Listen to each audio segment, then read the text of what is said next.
Hi. In this lecture, we will see another way in which we can control flow in Python, which is using loops. Okay, in the last lecture, we saw that we can control flow of execution of a program using conditional statements like if, elif, else, or match case like that. In this lecture, we will see like how we can do it using loops or repetitive statements. Okay. So we already know what is control flow. Control flow determines which instructions get executed and when. And we can control flow using conditional statements, which we have already seen in the last lecture. In this lecture, we will see loops, specifically for loop and while loop. So what are loops? Loops let you repeat a block of code multiple times without writing it again and again. So if I want to repeat a particular piece of code, let's say 10 times, 15 times, 20 times, I can do that using loops. We don't have to repeat the code again and again. This is crucial for iterating over data. So let's say you want to iterate over an entire list or a string or files, you can do that. You can search or count items, because in a loop, like what we will do, we will iterate over all the items of a list or any collection. So we can count how many items are there and so on. And we can write automating repetitive tasks. So if we have like some task that needs to be repeated again and again, we can automate that. We can write the piece of code only once and we can add a loop around it. So it will run like those many times as we want it to.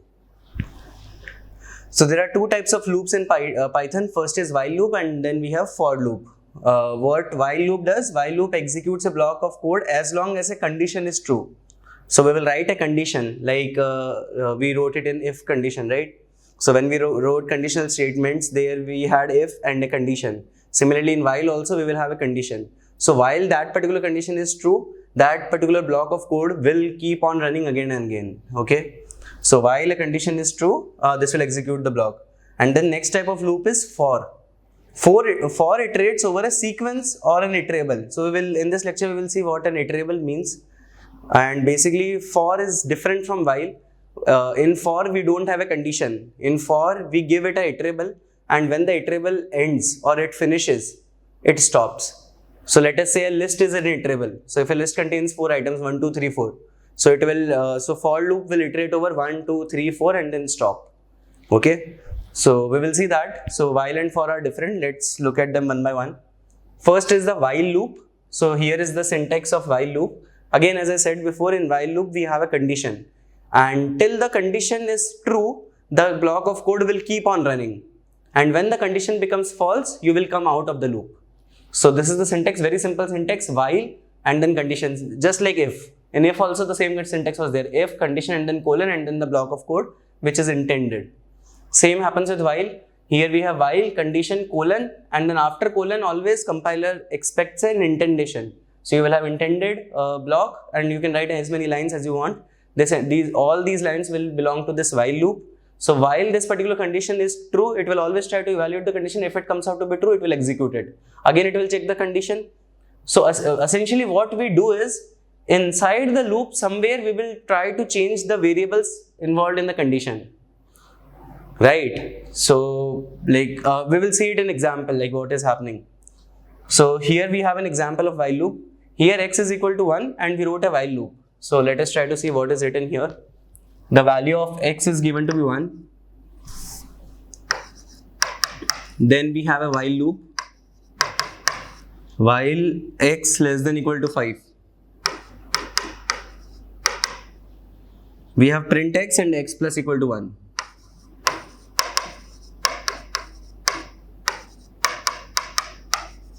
Okay. So what does this piece of code mean? So initially the variable x is 1. The value of x is 1. Okay. Now we are saying while x less than equal to 5. So we will see that is x less than equal to 5, this condition will be evaluated. 1 is less than equal to 5. So the condition becomes true. Okay. If the condition is true, the block of code will be executed. So print x means the value of x will be printed. So 1 will be printed on the screen and the cursor will go to the next line. Now x plus equal to 1 means what? This is the assignment operator, right? Addition and assignment. X plus equal to 1 means x equal to x plus 1. So x plus 1 is what? 2. So value of 2 will be assigned to x now. X will become 2. See, although I am writing it this way, although I'm writing it this way, the value of x will become, like instead of 1 it will become 2. But we know that this doesn't happen. Internally what happens? We know internally in memory management, like x was 1. When I say x equal to 2, another variable 2 will be stored and x will point here. And 1 will stay in the memory and it will be garbage. But like that drawing will be like very sophisticated, and that's why for simplicity I'm drawing it this way, the value of x becomes 2. Okay, but although like how memory management is done, like 2 will be stored in another memory address and x will be pointing there now. Okay, cool. So x becomes 2 now. Now again the condition, see what will happen from here. From here the compiler will again go at the condition. So it will execute all the statements present in the block. It will basically execute all the statements present in the block. So this statement is done, this statement is done. Again it will go at the condition. So this is how it happens. The entire block is executed and then again the condition is checked. If the condition is true, again the block is executed and again the condition is checked. So it just keeps on rotating over the block and the condition. Whenever the condition becomes false, it comes out of the loop. Okay. So again the condition will be checked here. Is x less than equal to 5? Currently the value of x is 2. 2 is less than equal to 5. So the condition is again true. We will again go inside and we will print x. So the value of x is 2 right now. So 2 will be printed and the cursor will go in the next line. Again x will be incremented by 1, which means x will become 2 plus 1, which is 3. So x will become 3. Now again the condition will be checked. Is 3 less than equal to 5? Yes, 3 is less than equal to 5. Again 3 will be printed and then x will be incremented to 4. Again the condition will be checked. Is 4 less than equal to 5? 4 is less than equal to 5. So 4 will be printed and x will be incremented to 5. Now again 5 is less than equal to 5. Yes, 5 is less than equal to 5. So again the condition is true. We will print the value of x and x will be incremented by 1, which means x will become 6. Now the condition will be checked. Is 6 less than equal to 5? Currently the value of x is 6. Is 6 less than equal to 5? No. So the condition now becomes false. It becomes false. Whenever the condition becomes false, you will not execute the block of code and you will come out of the loop. So now the commands which are written after this will be executed. Okay, there is nothing there after this, so nothing will be executed and execution will stop and the output will be 1, 2, 3, 4, 5. So here we can see that using the while loop, we actually ran this particular block of code 5 times. Okay, and the output was 1, 2, 3, 4, 5. So this is how you can iterate or you can repeat a particular set of statements using while loop. Now observe here that here in the condition we had the variable x. So we were checking the variable x in the condition here in this while loop. And inside the while loop we were changing the value of x. If we were not changing the value of x, then what would have happened if this line was not there?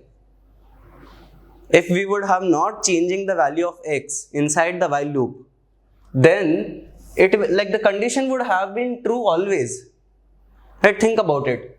Like if I don't write this particular statement, then the condition will never be false, right? Because the value of x will always remain 1 and the condition will always be true and the output will be like this. So the value of x printed will be 1.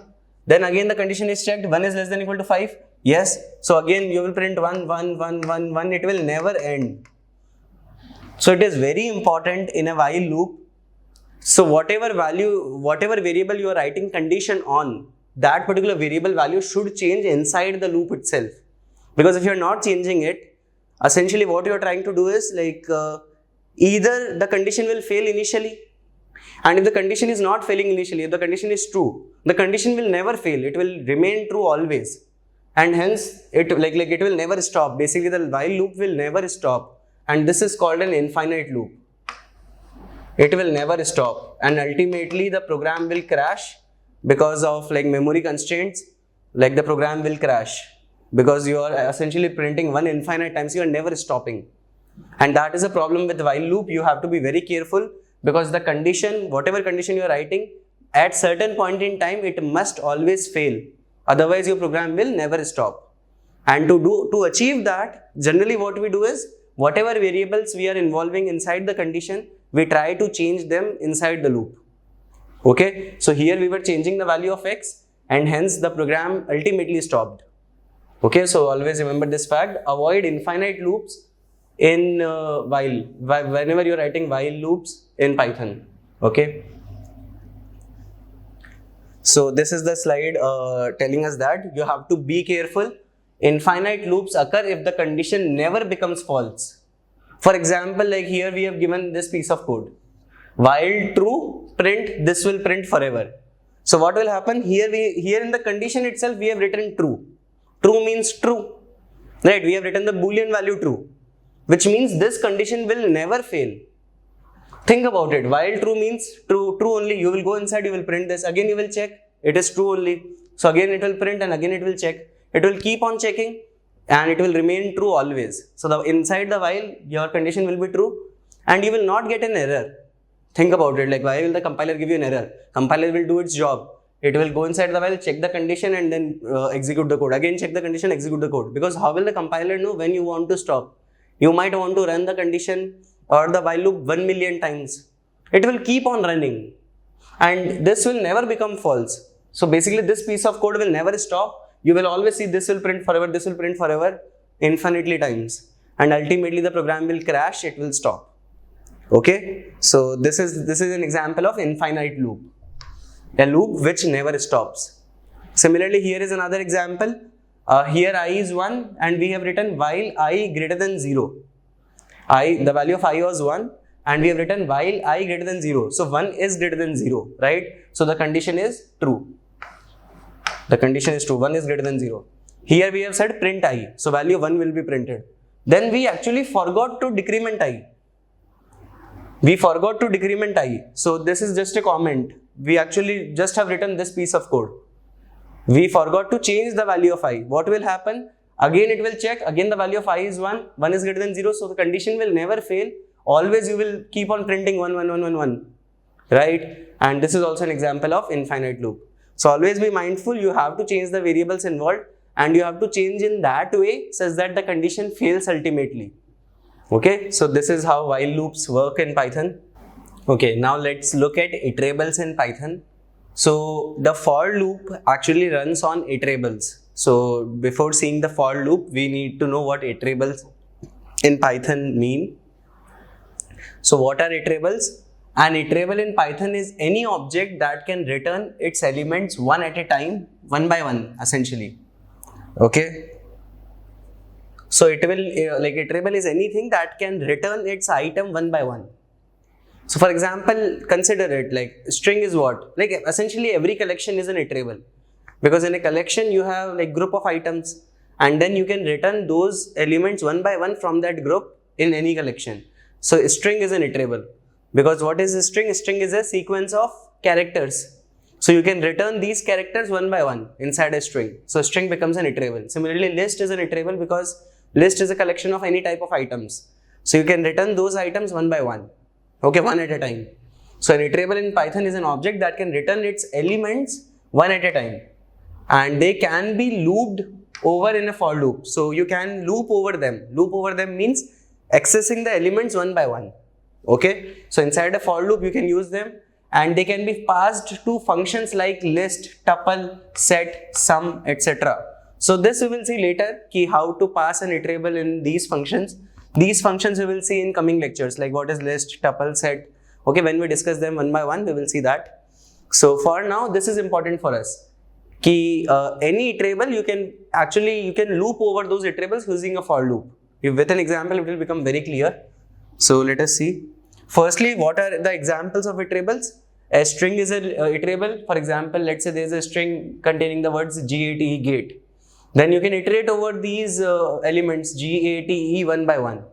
Okay, so string is a sequence of characters and you can iterate over this sequence of characters one by one.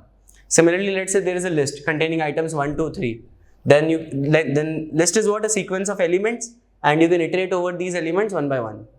Then tuple is also an ordered collection or a sequence of items, but it is immutable. Doesn't matter, since it is an immutable sequence of elements, you can again iterate over them one by one, one after the other. Now set is also a collection. It is an unordered collection. Okay, the ordering is not fixed. You can in a set, if the elements are present like 1, 2, 3, you can loop over them, but there is no guarantee of the order.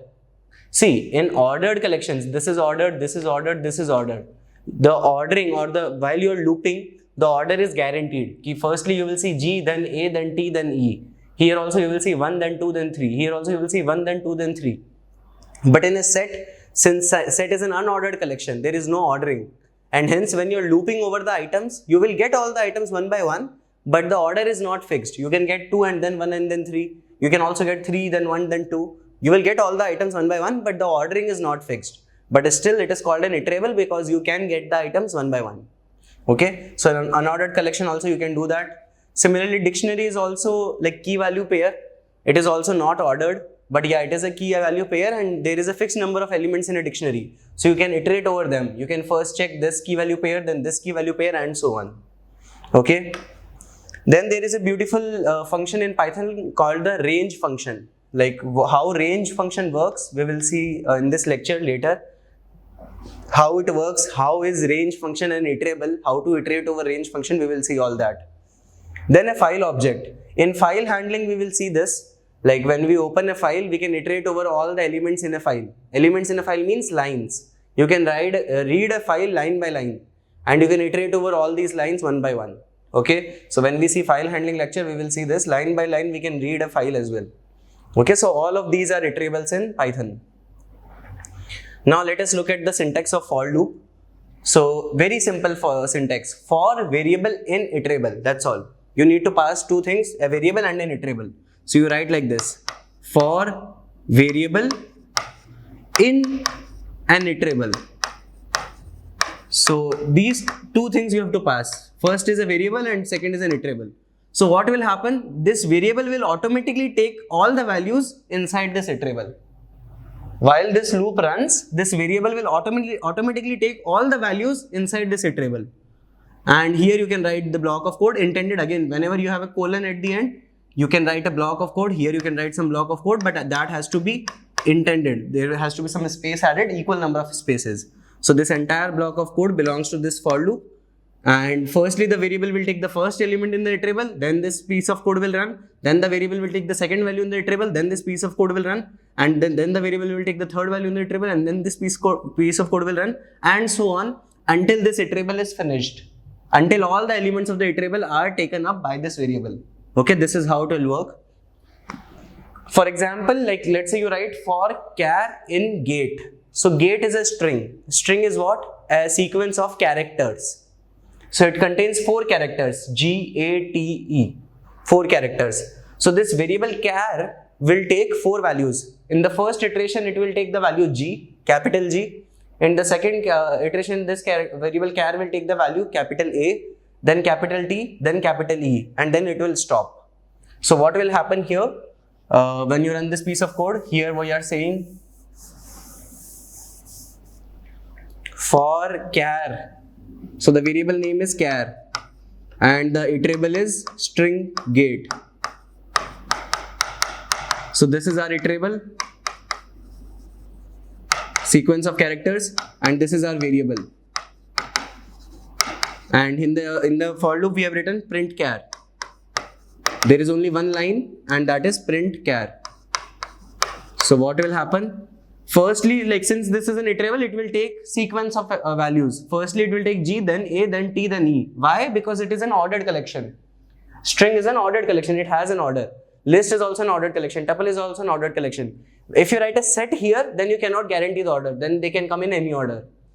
So let us say this is an ordered collection. So this iterable will first give the value G, then A, then T, then E. So character variable. This variable will contain the character capital G first. In the first iteration, it will take the value capital G. Then this piece of code will run. So print char means the value of char will be printed, which is capital G. And then the cursor will go in the next line. Then again the value of char will be capital A. So like the value of character will change to capital A. Again, when I write it this way, this is not how it works in Python. In Python, what will happen? Capital G will be allocated to a memory and char will point here. Then capital A will be allocated in memory and char will point here. Then T, then E, right? But for the sake of simplicity, we write it like this. Ki like when the character takes the value capital A, this becomes capital A. The value of char becomes capital A. Now print char means A will be printed. Then the value of char will become the next element in the iterable, which is T. So T will become the value of char. and then when we print char, it will become t. Then the value of char will become e, so character will become e. And when you print char, it will become print e, and the cursor will go in the next line. Now what will happen? The iterable is over. The iterable is finished. We have actually iterated over all the elements inside this iterable. So now the loop will stop, because actually we have seen all the elements. So now we will come out of the for loops, and all the statements after that will be executed. So the output will be GATE like this. Notice that here infinite loop is not possible. Right? You cannot have an infinite loop here unless you are changing this iterable itself inside the loop.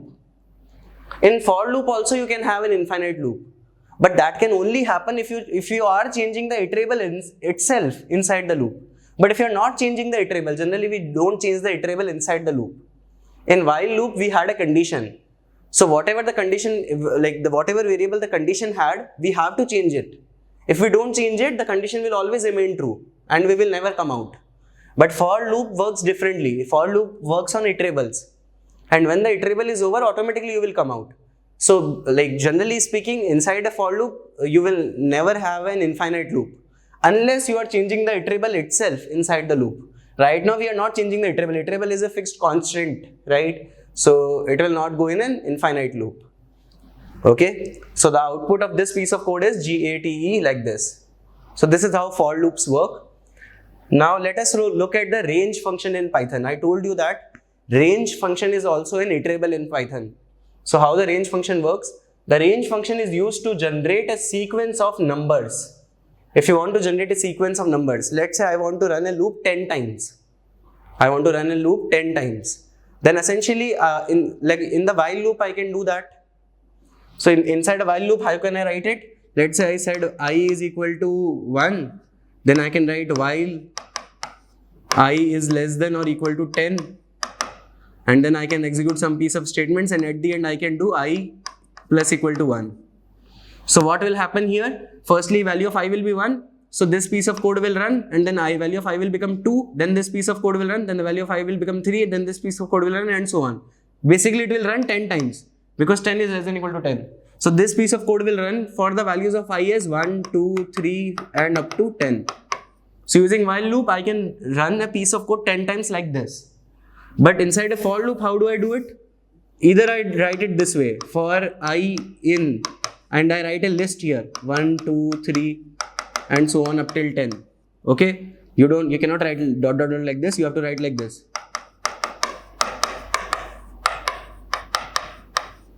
A list containing 10 integers, and then you write some piece of code.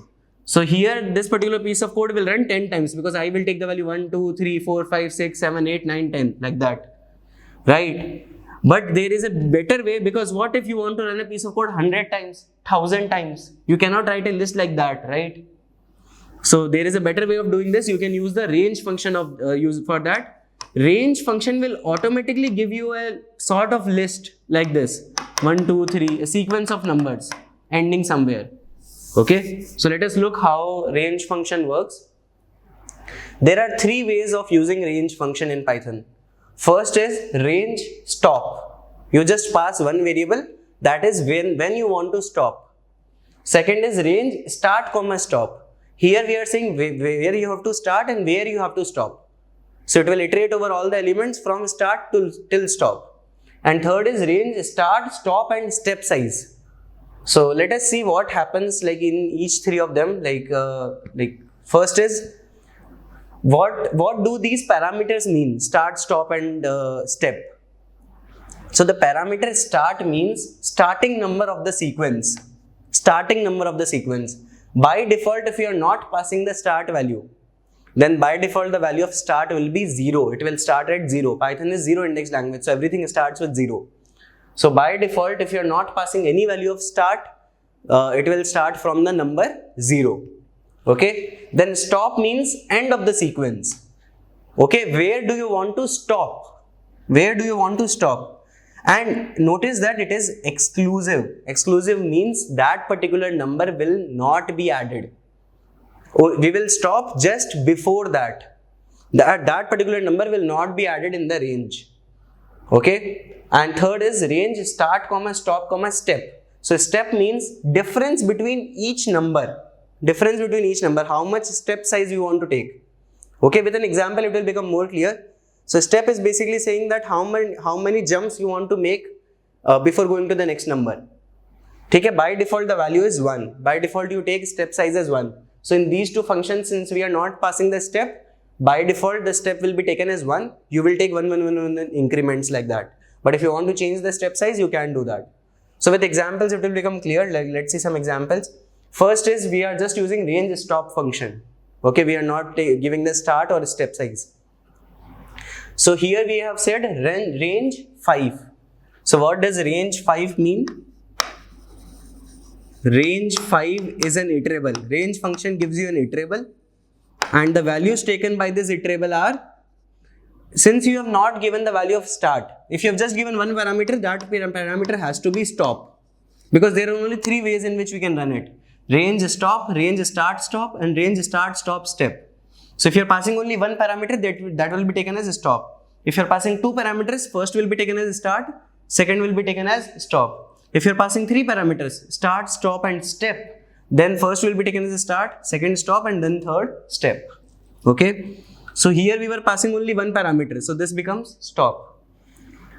So this iterable will take values from, like again I told you, if you are not giving start, the default value of start is 0. So it will start at 0. And since we have not passed step size, so the default value of start will be taken as 0 and the default value of step will be taken as 1. So steps of 1, 1, 1 will be taken. So 0 and then 1, then 2, then 3, then 4, then 5. But we have to stop at 5. And always stop is exclusive. Exclusive means the ending point is not added. It is not added. So 5 will not be added in the range. Only values taken by range 5 is 0, 1, 2, 3 and 4. Range 5 means the values of the iterable are 0, 1, 2, 3 and 4. 5 is not added. This is how range stop, this is what range stop means in Python. Okay, it will give you an iterable that will take values 0, then 1, then 2, then 3, then 4. It is ordered. So it will start at start and it will end at stop, and stop is not included. Okay. So here the variable I, the variable was I will take values 0, then 1, then 2, then 3, then 4 and then it will stop. So when you are printing I, firstly the value of I will be printed as 0, then 1, then 2, then 3, then 4 and then nothing else. 5 will not be printed because 5 is exclusive, 5 is not added. Okay. So this is how you can use range function, and you don't have to define list now. Range is by default an iterable. You can iterate over the elements and the elements are like this. Okay. So the value of I taken will be 0, 1, 2, 3, 4 and this particular piece of code will run 5 times. Notice that if I pass range 5, the values are 0 to 4, which means the loop actually runs 5 times because it starts at 0 and stops at 4. So the loop runs 5 times, and if you can print the value of I or you can do anything you want. Essentially, if you want to run a piece of code 5 times, you can use this and then you can write any piece of code here. Okay. Then second is range start comma stop. So if you give start also and stop also, then it is also fine. Here we are using range 2 comma 6. So here 2 is the value of start. So by default value 0 will not be used, 2 will be used. Stop is at 6 and we have not passed step. So the default value of step will be taken as 1. So this is an iterable again, and this iterable will give you values starting at start, which means 2. Then by default it will take a step of 1, which means it will become 3, then 4, then 5 and then 6. 6 will not be taken because again stop is always exclusive. Okay, stop is always exclusive. So 6 will not be added. Only the values taken will be 2, 3, 4 and 5. So whatever variable you are giving, variable was I. So I will first take value 2, then it will take value 3, then it will take value 4, then it will take value 5. And if you are printing I, then the values printed will be 2, 3, 4 and 5 and then like only 4 times. So this particular loop runs 4 times. Okay. So this is how you can use range function with start and stop both. Now next is, what if you want to run the function with start, stop and step size, all three. So here is an example of that. So let us say you have written like this, range 1, 10, 2. This is your iterable. Range function gives you an iterable. Okay, and you have essentially given the value of start also, stop also, and step also. Okay, so it will start at 1. Now since the step value is 2, since the value of step is 2, you will take increments of 2 size. So 1 will now become 1 plus 2, which is 3. Then 3 plus 2 is 5. Then 5 plus 2 is 7. Then 7 plus 2 is 9. Then 9 plus 2 is 11. So 11 is actually greater than stopping point. 11 is greater than stopping point. So we will not include 11. We will stop at 9. We will stop at 9. What if you had something like this? Range 0, 10, 2. So here start is 0. Stop is 10. And step size is 2. So it will start at 0, then 0 plus 2 is 2, 2 plus 2 is 4, 4 plus 2 is 6, 6 plus 2 is 8, 8 plus 2 is 10. So we have to stop at 10. But 10 is exclusive. Always stopping point is exclusive. That will never be added in the iterable. So we will stop at 8 itself. So these 5 values will be taken by this iterable. These 5 values will be taken by this iterable. So this is how, if you want a variable which takes some values incremented by a particular value, then you can use start, stop and step, all three. Okay, so here this iterable takes the values 1, 3, 5, 7 and 9. So when you print the values of I in every iteration, it will come out as 1, then 3, then 5, then 7, then 9 and then it will stop.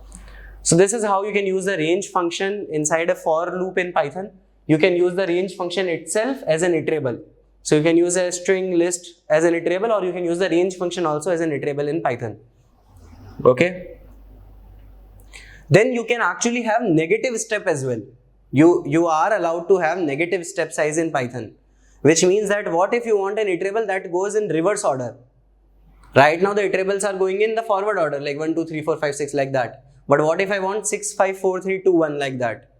That is also possible. That you can achieve by giving a negative step. So let us look at this. Here we have range 5, 0, -1. So the starting point is 5 and the stopping point is 0 and the ending or the step size is -1.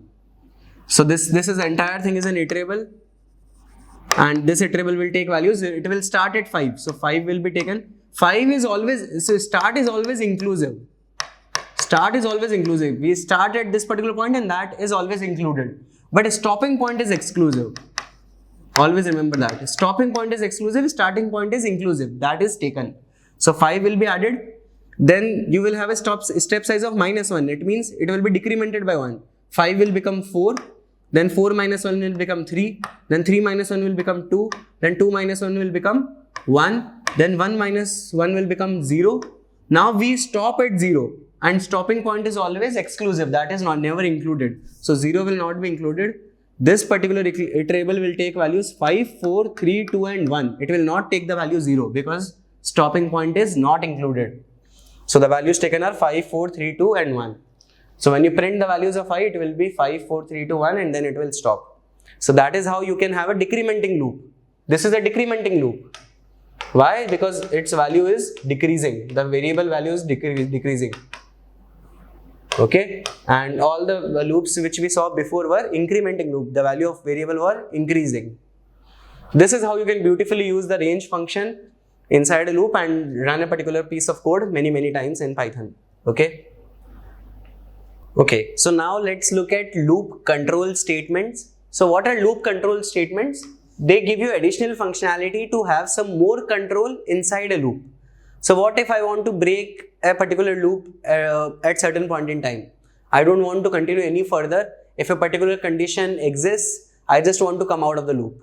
Okay, so like let's say there was a for loop for I in range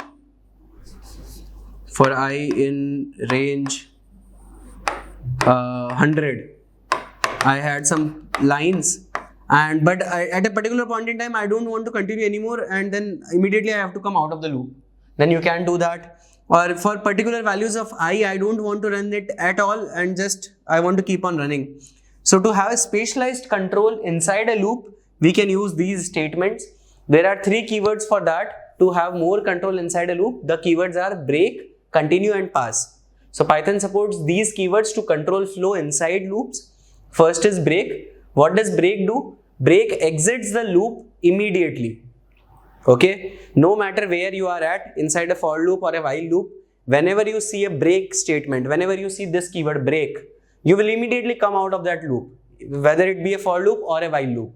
You will come out of that particular loop. Okay, so that is break. Next is continue. Continue, what continue does? Continue skips the current iteration. So let us say in the for loop we had 5 lines, but here we have continue. So whenever you hit continue, you will skip the remaining lines and immediately you will go at the next iteration. Okay, so whenever you hit continue, you will skip the remaining lines and you will continue the iteration, which means next iteration will happen now. Then the whatever comes after continue in that particular block of code, that will not be executed and you will continue the iteration, which means you will go to the next iteration. And third is pass. Pass is used if you want to do nothing. It is just a placeholder. If you want to do nothing and if you just immediately have to pass and you don't have to write anything in a loop, you can use pass. So we'll see one by one how they work. Okay, first is break. So how does break work? So like let's say this is the piece of code for I in range 10. If I equal to 3, we break, otherwise we print I. So this print I is outside the if. So the block of if is this only break statement, and the block of for is this entire piece of statement. Using the indentation we can see. So all these 3 lines like are intended. So this entire piece of code is inside the for, and this break statement is inside this if. Okay. So let us see how this piece of code will work. Firstly, for I in range 10. Range 10 means it will loop over these values 0, 1, 2, 3, 4, 5, 6, 7, 8 and then 9. Right? 10 will not be added because 10 is exclusive. So 0 to 9. So 10 means it is the stop value. Start is not given, so start is 0 and then you will stop at 9.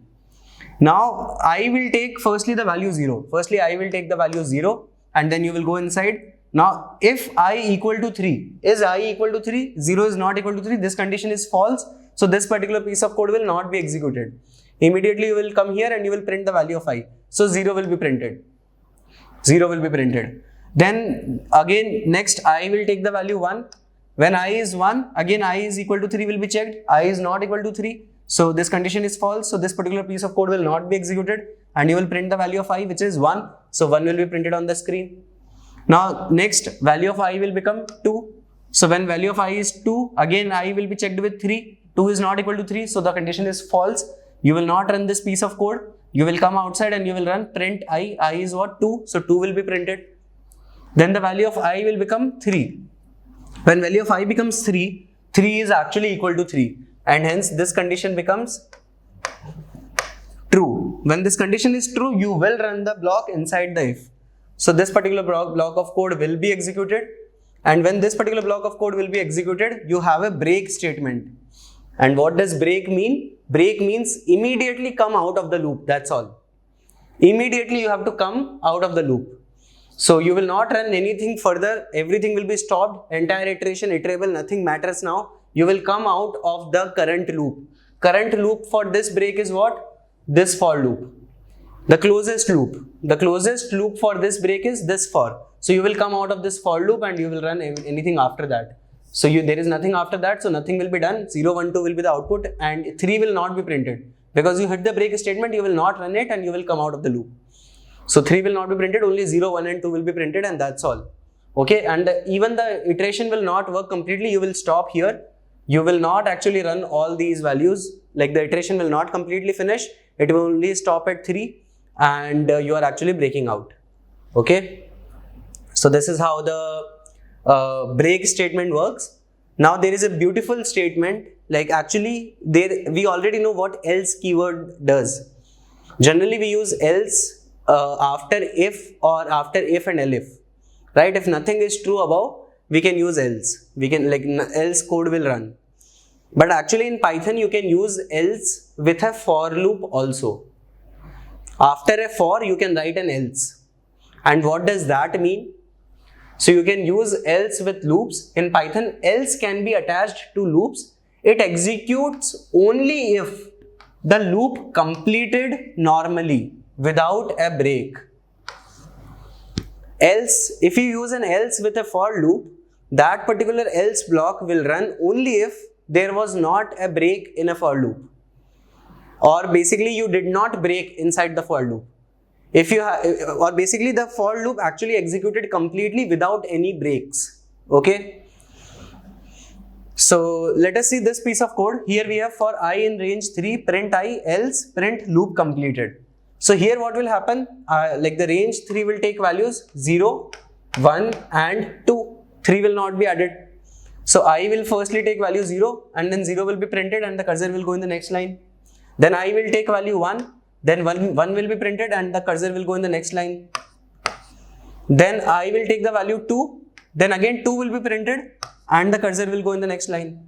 Then I actually finishes all the values. I has actually finished all the values inside the iterable, right? And it did not break in between.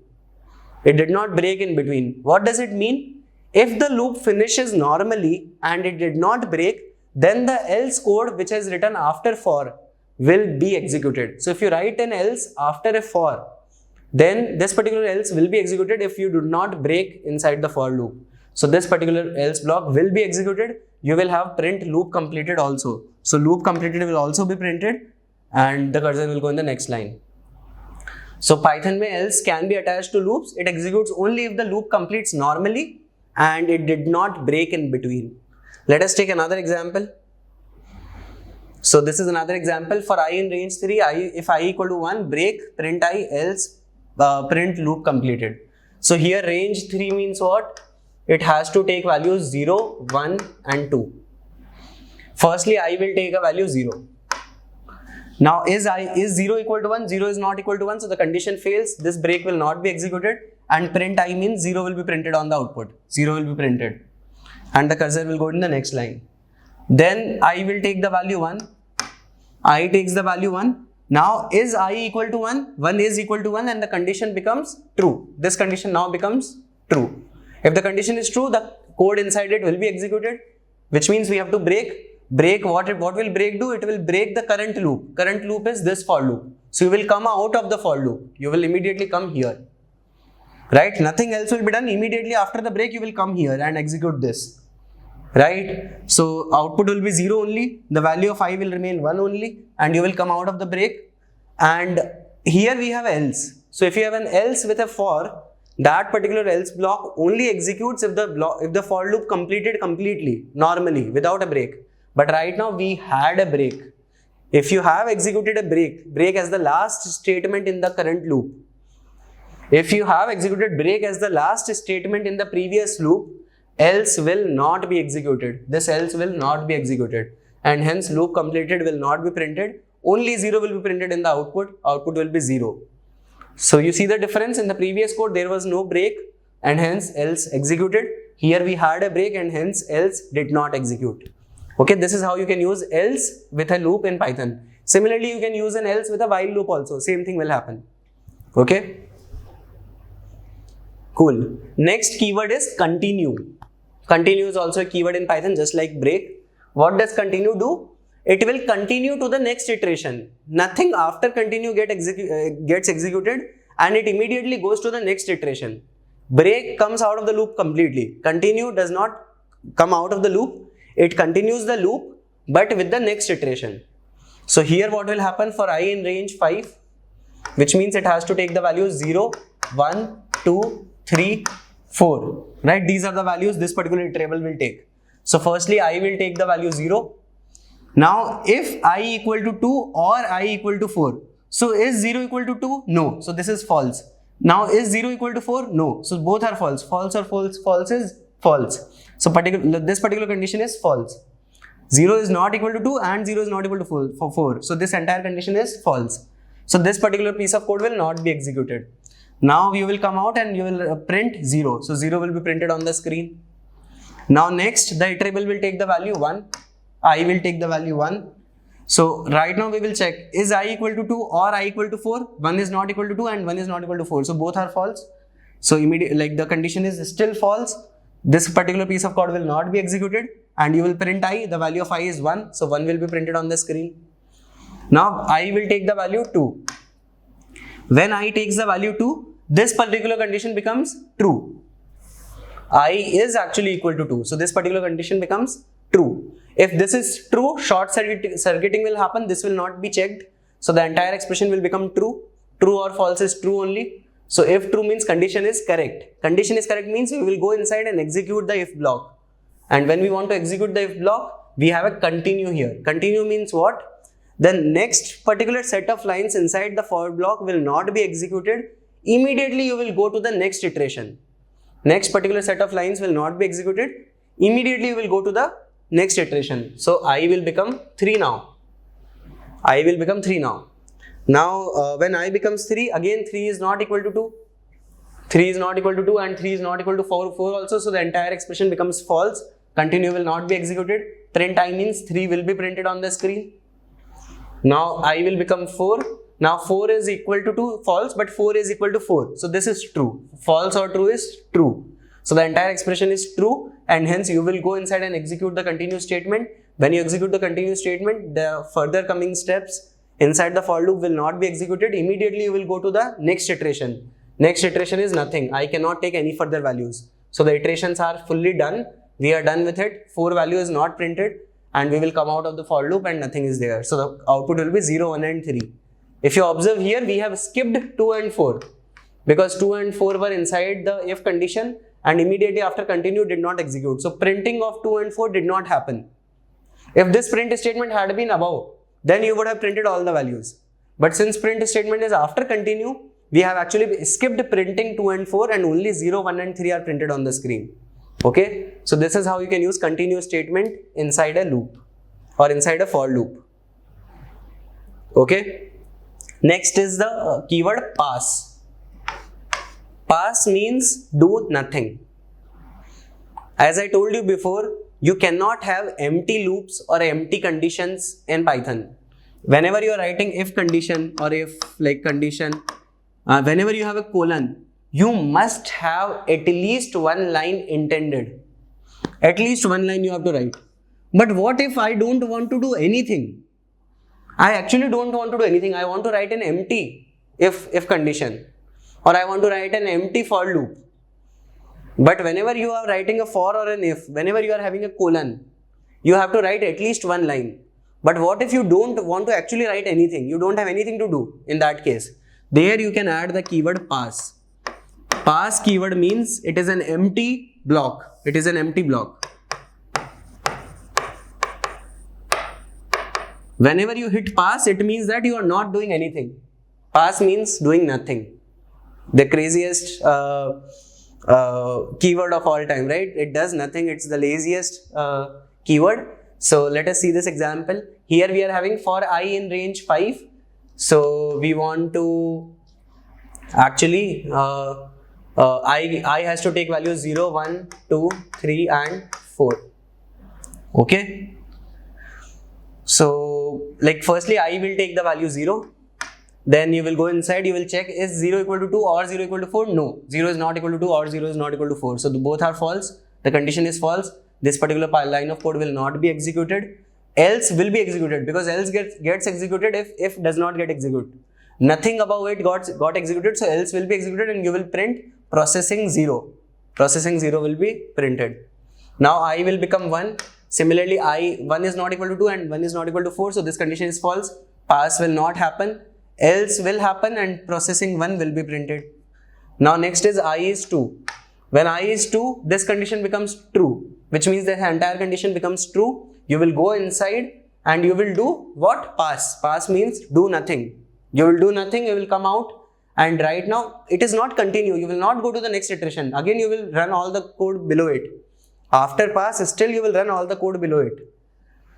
So like you will run else, but since the if condition was true, else will not be executed. Since the if condition was true, else will not be executed. Print processing I will not be executed. So we will go to the next iteration. I will become 3. Again 3 is not 2, 3 is not 4. So this particular piece of code will not be executed. This will be executed. So you will print processing 3. Okay. And next I will become 4. For 4, again the condition becomes true because this condition becomes true. So pass will be executed, else will not be executed. Pass means do nothing, you will do nothing, you will come out, else will not be executed, and then the iteration becomes over. So the output is processing 0, processing 1, processing 3. Okay, so you can use pass anywhere. You can write like this. You can write a for loop for I in range 100. You can just write pass. So this particular block of code runs 100 times. It runs 100 times for the values. I will take the values 0, 1, 2 up till 99. It will take 100 values. But in every iteration it is doing nothing. So nothing will be printed, nothing will be done. But still I will take 100 values. So if you want to run an empty loop, you can use the keyword pass. And also like if you want to write an empty condition, if I is equal to 3, do nothing. You can write pass there. So pass can be used. It just means you want to do nothing. Okay. So this is what the 3 keywords are: pass, continue, and break. And this is how you use them in Python. Okay. Now let's look at how we can loop through collections in Python. As I told you, we can actually loop. Basically, the for loop can loop through any iterable. Now range function gives you an iterable, but you can actually loop through elements of a list, string as well. We have already seen an example in which we were using a for loop with a string. Now let us try to see like how you can loop through other collections like lists, tuples, etc. So first is list. So if you write for item in list 1, 2, 3. So this list is considered as an iterable. Just like strings, lists are also iterables.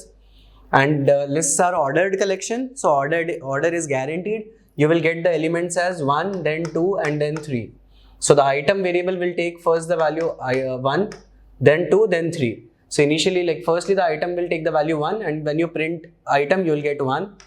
Then the cursor will go in the next line, and then item will take the value 2, and then 2 will be printed, and then the cursor will go in the next line, and then item will take the value 3, and then like 3 will be printed, and then the cursor will go in the next line. And not just integer, you can have list of anything. So for example, you can write like this: for fruit. Let's say we define an array fruits like this, a list. So it contains apple, banana, orange. This is our list, and you say for fruit in fruits. We have 2 variable fruits and another variable fruit. Now fruits here is a list. So list is an iterable, and iterable can take, like here the iterable is a list containing 3 strings: apple, banana, and orange.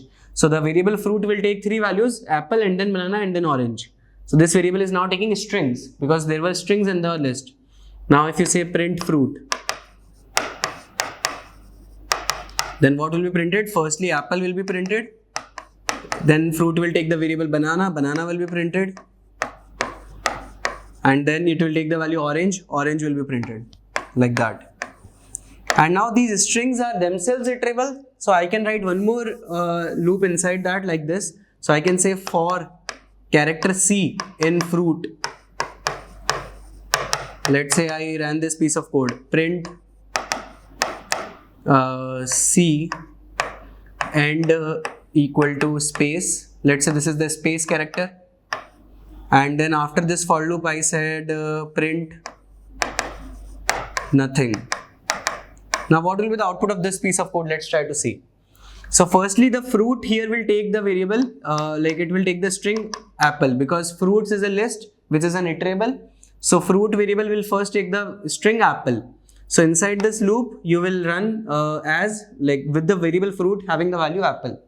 Now we are saying for C in fruit. Now fruit itself is a string. Now string is also an iterable. This particular fruit is the string apple right now, APPLE. So the variable C will take the values capital A, then C, then P, then P, then L, then E, like that. So when you print C and end is space, you will not go in the next line, you will just print the character capital A, output will be what? This one. Capital A character will be printed and then a space will be added. Cursor will not go in the next line. Then you again, then C will take the value P. So P will be printed, then again space will be added. Then character C will take the value small p again, so P will be printed and then again space will be added. Okay, right now I'm just running this for loop. This for loop has only this block. Right now I'm not coming to this print statement, right? Firstly, this entire for loop will be executed, which has only a single line. So I'm just running this for loop right now, then I will come out. So again, like now C is taking value P and P is printed. Then the character C will take value small l. So small l will be printed and again a space will be added. Then C will take the value E and then E will be printed and then a space will be added. Then we come out of this for loop because this for loop is done. Then we actually print nothing. Why did I add this? Because so that I can make the cursor move to the next line. Right now here the cursor is not at the next line. It is just at a space. A space is added. And the cursor is still sitting here. But I wanted the next fruit to be printed in the next line. So that's why I just added print empty statement. I just printed empty string. Or you can even print nothing. Okay, so essentially I am printing nothing. What does it mean? Right now nothing will be printed and the cursor will go to the next line because here there is no end statement. In this print there is no end parameter. So the cursor will go to the next line. Now what will happen? Again, fruit will take the next value now. Fruit initially was apple, now fruit will take the next value which is banana. So fruit is now banana. It is the string banana. So again the character C will take values B, A, N, A, N, A like that. So B space A, N, A, N, A like that will be printed. Then space will be added and then again because of this cursor will go to the next line. Then again fruit will take the next value which is the string orange. So string orange will be taken. And let's say the character C will take all these values one by one because string is also an iterable. So again O, R, A, N, G, E with the space will be printed. Then the cursor will go to the next line and then fruit has no other values to take because this iterable is also done. So that is how you can run loop inside a loop. Here we had two iterables. One is the list and whatever value this fruit was taking, that is a string. That is also an iterable. So we actually can iterate over it as well. This is how it will work. Okay, so you can nest a for loop inside a for loop and this is how you can iterate over lists in Python. Okay, next is tuples. Just like list, tuples work exactly the same. They are also ordered collection. They also have an order.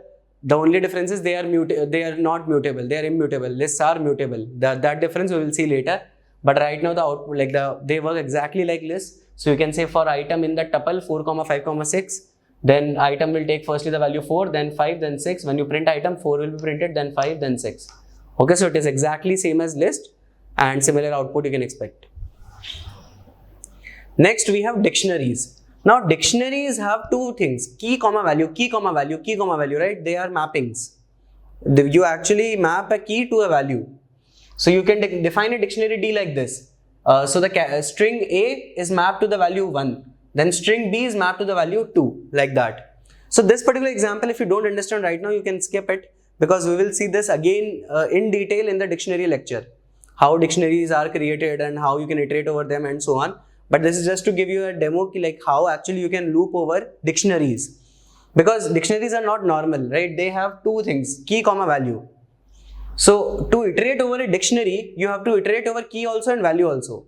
To do that, you have to use the items function in a dictionary. Now, items function in a dictionary will give you the key value pair. It's an iterable. So, items function will give you an iterable. D.items means it is an iterable over key, value pairs. So it will give you an iterable and it will give you both key and value, key, value, key, value, key, value like that for all key value pairs. Okay. So firstly, since it will give you an iterable, this dictionary contains two pairs, right? A, 1 and B, 2. So firstly, it will give you A, 1 and then it will give you B, 2, key, value like that. Now you can take these values comma separated. it will give you first like key, and then value, key, comma, value, key, comma, value. So you can take them in two variables, key, comma, value, like this. Here you will need two variables. One variable won't be sufficient, right? Because items function give you two things, key and value both. So you have to take two variables here, key, comma, value.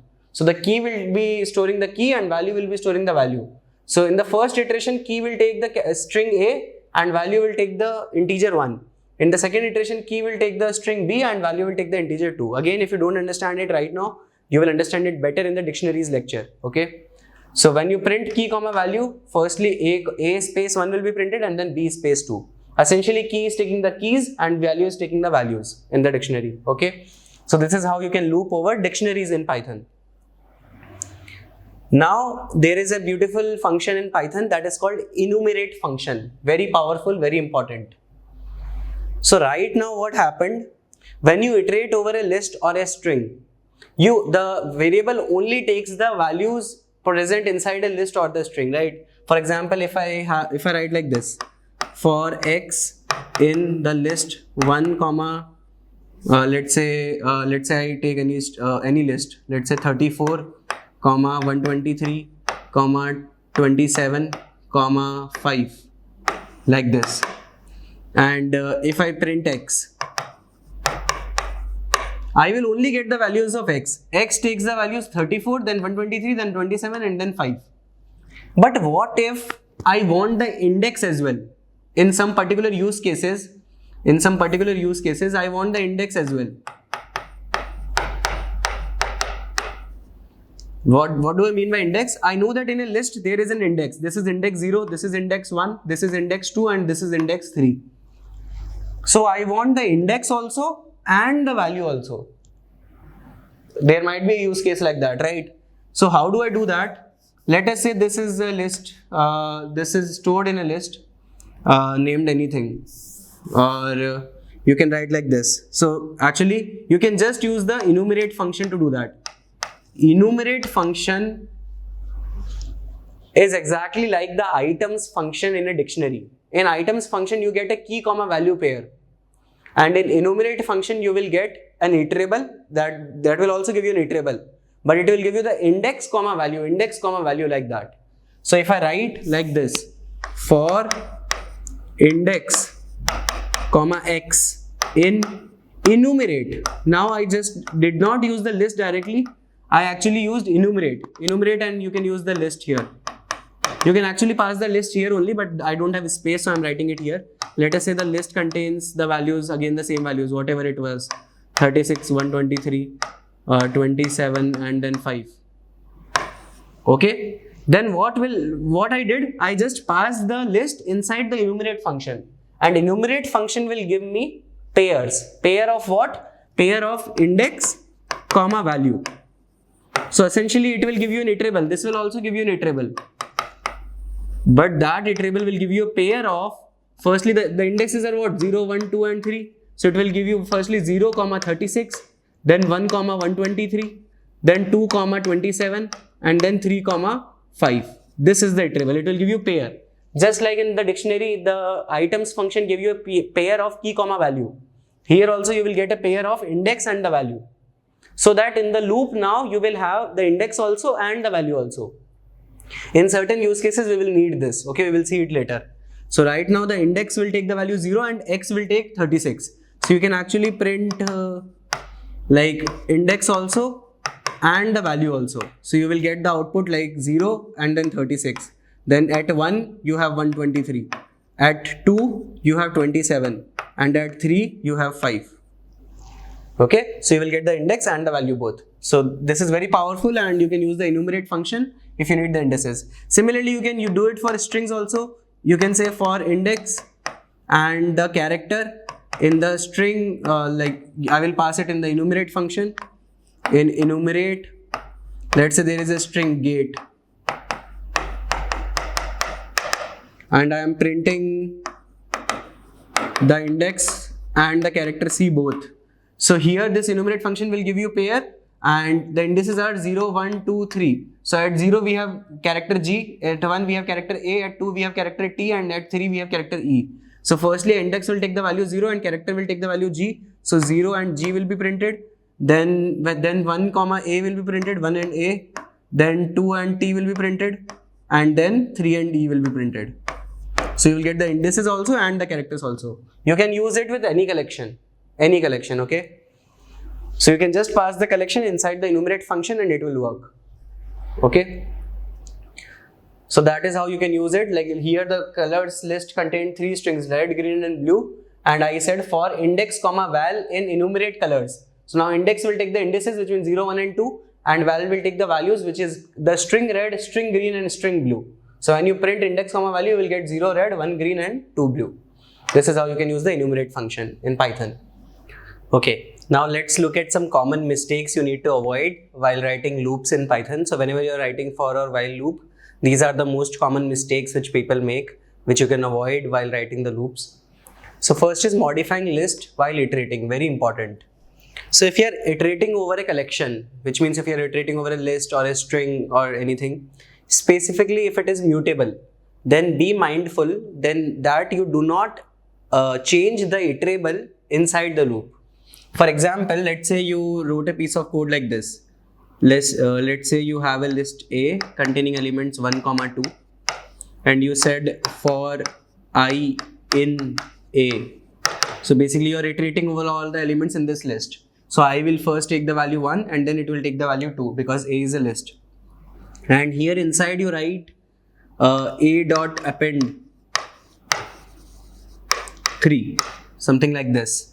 And then you said print I. Then what will happen? Like initially I will take value 1 and you have said A dot append 3, which means you are appending the number 3 inside this list. So you are changing the list itself. So the list is stored in memory 1, 2 and A is pointing here and I as an iterable like I was pointing here. Then you said A dot append 3. So when I was 1, you said append 3. So 3 will be appended in the list. Now what will happen? When you print I, value of I, which means 1 will be printed on the screen. This is the output. Then in the next iteration, I will go to 2. Again 3 will be appended in the list. And when you print I, 2 will be printed. Then again, right now, ideally, like I should have only taken the values 1 and 2. But now since you have already appended 3, the iterable changed. And now I can again take the value 3 because the iterable has not yet ended. So again, when you, again you are appending a value 3. And again when you print I, 3 will be printed and 3 will keep on printing infinitely because essentially you change the iterable itself inside the loop. So if you change the iterable inside the loop or like if you change the values, something bad might happen. Ideally like for loops are not meant to be going to infinite loops because generally people don't change the iterable inside the loop. But if you are doing that, be mindful because again in the for loop also you might get into infinite loop if you do this. So don't do this thing, especially if the iterable is mutable because lists are mutable. In strings you cannot do this or in tuples you cannot do this anyway. But if the collection is mutable, don't edit it inside the loop as the if it is the iterable itself because then you might run into infinite loops or some errors. So it might cause index errors or skipped items, something like that. Okay. Then the next mistake is forgetting to increment in while. So if you forget to increment in while, we have already seen, again you might run into infinite loops. Because if the variable which is involved in the condition of while, if you don't change it inside the loop, then you might run into infinite loops because you have to change the variable because the condition has to stop somewhere. To make the condition stop at a certain point, you should change the value of the variable which is involved in the condition inside the loop. So it might cause infinite loops. Even the first one can cause infinite loops. We have seen an example here. This can also cause infinite loops. Third is using break inside else. So like what will happen? Like if you actually add the break statement inside else, like it will also prevent else from executing because break comes out of the loop. But if you write break statement inside else, like for you have written for loop and then here you had some break and inside else also you have written break. Avoid doing that because this break will come out of the else as well.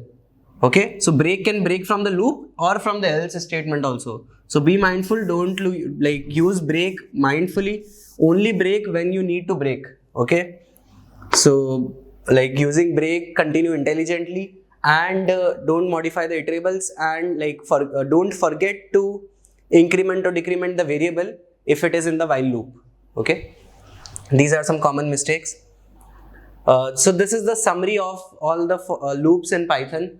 We have seen like for loop and while loop. Let's compare them. So first is use case.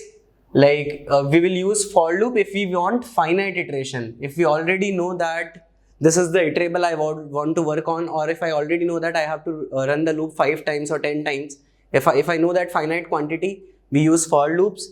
And if we want condition based iteration, we have to keep on running until a particular condition is met. Then always use while loops. So both have their use case. If you have a condition, then you use while loop. If you have fixed amount of time or fixed iterable to work on, then you use for loops. Next is requires iterable. Then for loops requires an iterable, while loop doesn't require an iterable, right? Because while loop works on a condition, for loop works on an iterable. So for loop requires an iterable. Third is risk of infinite loop. We generally do not have a risk of infinite loop in a for loop, because for loops works on iterables. When the iterable ends, the loop also ends. So generally speaking, we don't run in infinite loops in for loops.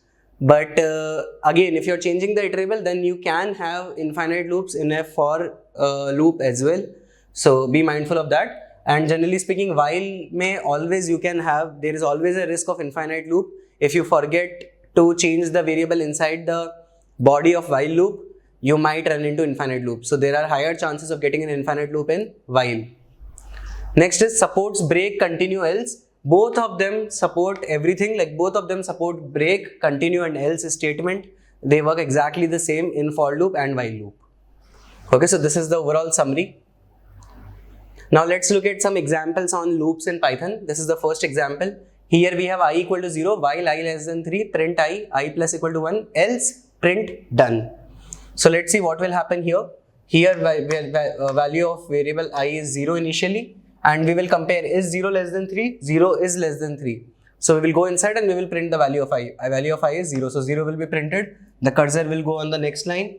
By default in print statement, cursor goes in the next line if you have not written end.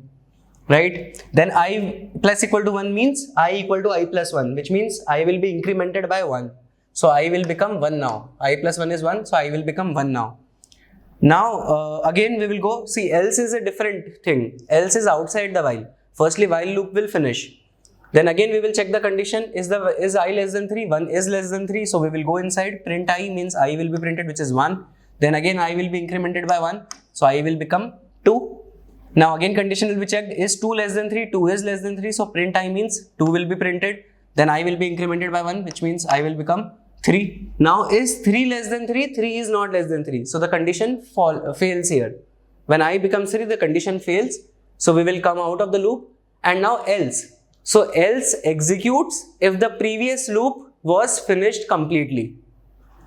Else executes if the previous loop, whatever loop was there, while loop, it executed completely, there was no break.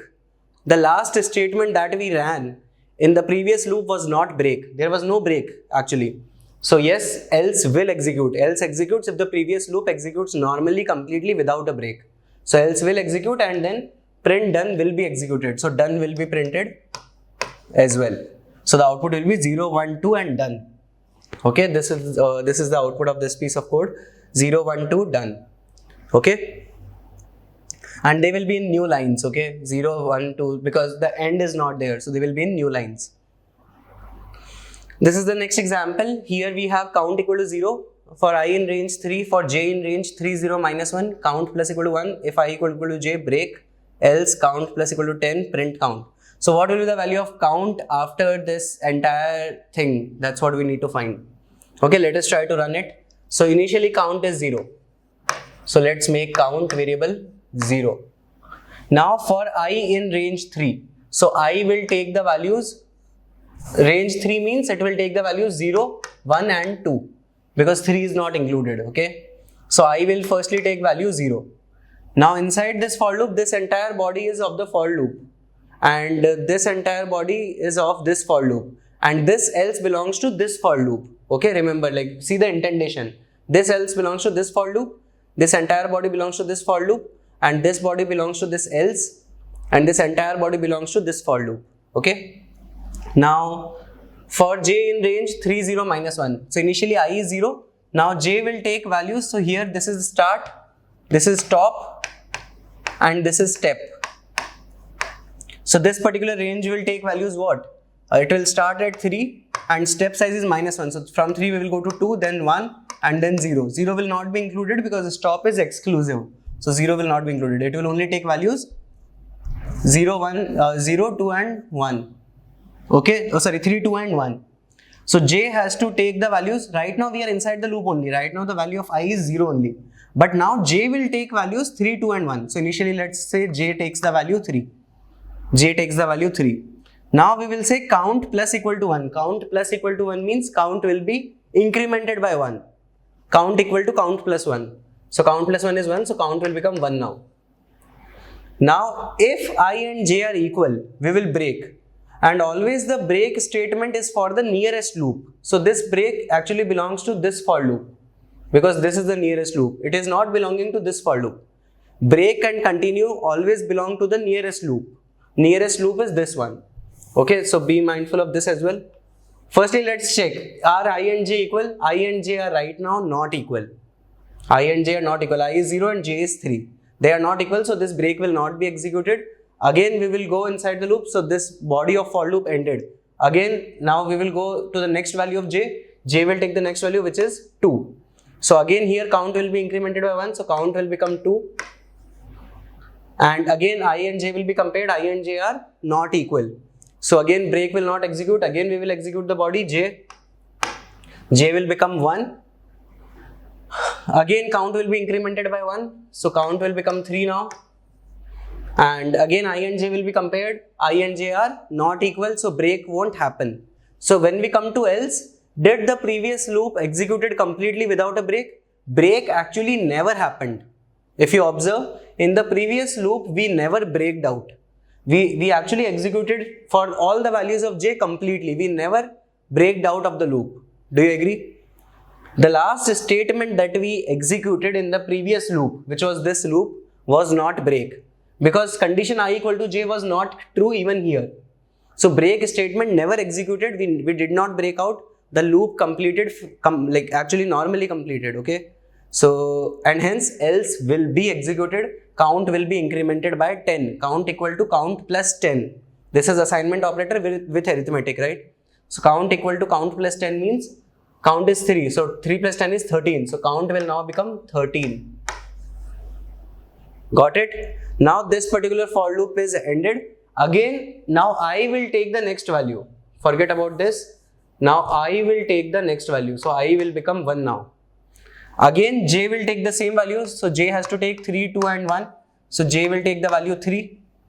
Okay. So firstly j is 3. Count plus equal to 1 means count will be incremented by 1. So count will become 14. Now is I and j equal? I and j are not equal. So break won't execute. Now again j will become 2. So count will be incremented by 1. So count will become 15. And I and j are equal. Are I and j equal? I and j are not equal. It is 2 and it is 1. So again break will not execute. Now j will become 1. Again count will be incremented by 1. So count will become 16. Count will become 16. Again I and j will be compared. I and j are equal now. I is 1 and j is also 1. I and j are equal. And hence break statement will execute. Break statement will execute means we will not see if j has to take another value or not, although it was finished. Although if this break statement didn't execute, even then like the j has completed, but it will not even check. Break statement gets executed means immediately come out of it, no matter where you are right now. Come out of the nearest loop. Nearest loop is this for loop. Come out of it and else. Else execute only if the last loop did not end in a break. Right now the last loop ended in a break.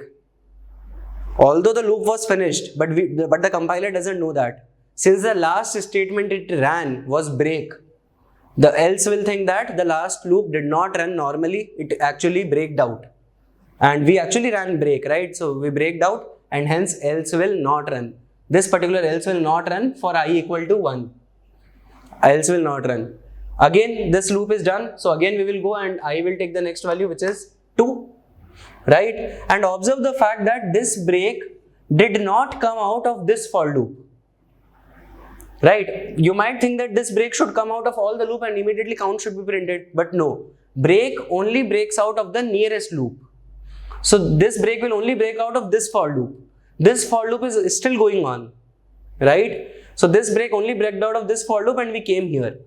And there is no break in this for loop. There is no break for this for loop in this indentation level. Right? So let's move forward. What is the next value I will take? I will take the value 2 now. I is 2 currently. Again, J will take the values 3, 2 and 1. So J will take values 3, 2 and 1. Currently J is 3. So again count will be incremented by 1. So count will become 17. And is I equal to J? I is not equal to J. So we will keep on going. And J will take the value 2 now. Again count will be incremented by 1. So count will become 18. Is I and J equal now? I and J are equal now. J is also 2, I is also 2. So the condition passed. This condition is true right now. So we will execute the break and we will immediately come out of the loop. J will not take the current next values. We will immediately come out of this for loop. Now in else, will the else execute? No, because the last loop again braked out. It did not run normally. Else will not be executed. And then we will again go to the next value of I. There is no next value of I. I is also finished. So this entire loop is also finished. So after this entire loop, the value of count sits at 18. So when you print the value of count, the value 18 will be displayed on the screen. Okay, this is how this particular program will run using break. Like, I hope this makes sense. Like, break breaks out of what else does. Everything is clear. The output of this particular program is 18. Okay, 18 is correct.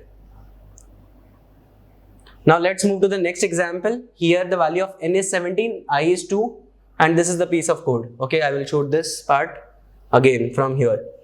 Okay, now let's look at the next example. This particular Python code is a standard piece of code to check that a number is prime or not. So let us look at the logic first. Like, when do we say that a number is prime? So we know that for any number n is prime if there is no divisor, there is no number between 2 and n minus 1 which divides n. Right? This is the most basic way in which I can say that a number is prime. Okay, this is not the most optimal way. There is a better way to find a number is prime or not, that we will see in algorithms. But right now the most basic ways to check that a number is prime or not is what?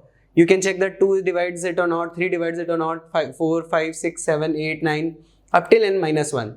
Because for a prime number there is no divisor except 1 and the number itself. So between 1 and the number itself, what are the numbers? 2, 3, 4 up till n minus 1.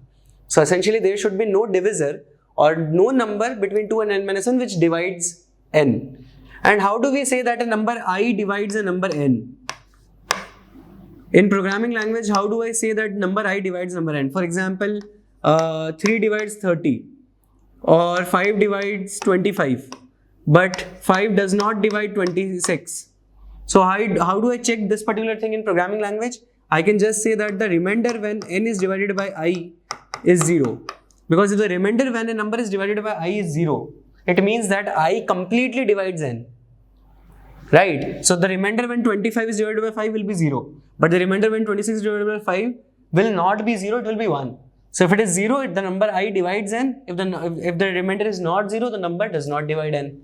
So using these two things, I can write the code to check that a number is prime or not. So let us try to do that. Okay. So let us look at this code, what this particular piece of code does. Okay. So here we are given n is equal to 17 and I starts from 2. Again, like we have to go from 2 to n minus 1, right? So we are saying I is equal to 2 and while I is less than n. So let us see what it is trying to do. N is 17 and I is 2. Okay. Is I less than n? I is less than n. 2 is less than 17. So right now I am checking. Every time when I go inside this while loop, I am just trying to see that the number I divides n or not.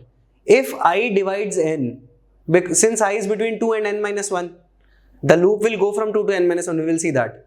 If I divides n, if I find even a single number which divides n, it means that the number is not prime, it is composite number, right? So that is what I will check. So inside this while loop, this is the body of the while loop. I am just checking if n modulo I is 0. It means that if the remainder when n is divided by I, is it 0 or not? This is essentially checking that I divides n or not.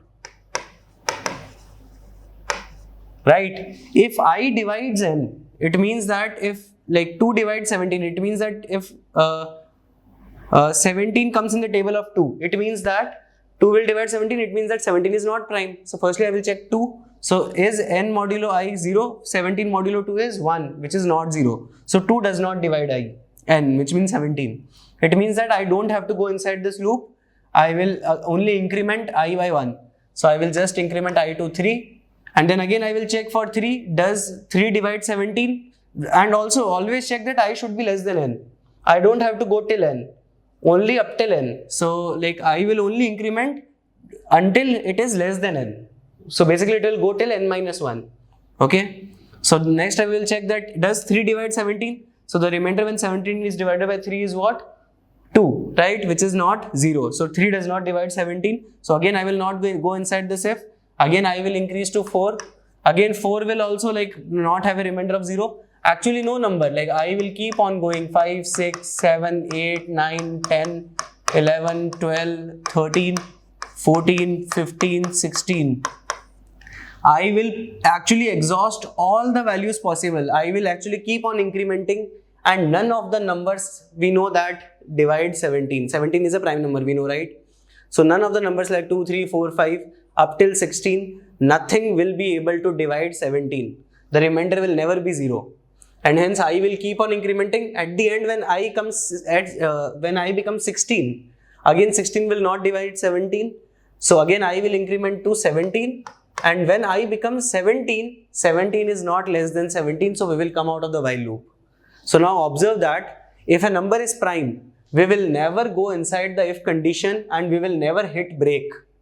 We will never hit break. So which means that if we never hit break, when we come out, else will execute, because the while loop actually executed perfectly normally without any break. So if the while loop executed without any break, what does it mean? You never breaked out. And if you never breaked out, what does it mean? There was no integer between 2 and n minus 1 which was able to divide n. What does it mean? N is a prime number. And that is why inside else we are saying if else happens, it means that you never went inside this, which means you were not able to find any number which divided n. And then you can print that n is a prime number. So this is a formatted string. Formatted string will, like in the curly bracket we have written n, which means n, the value of n will be printed. So the output here will be 17 is a prime number.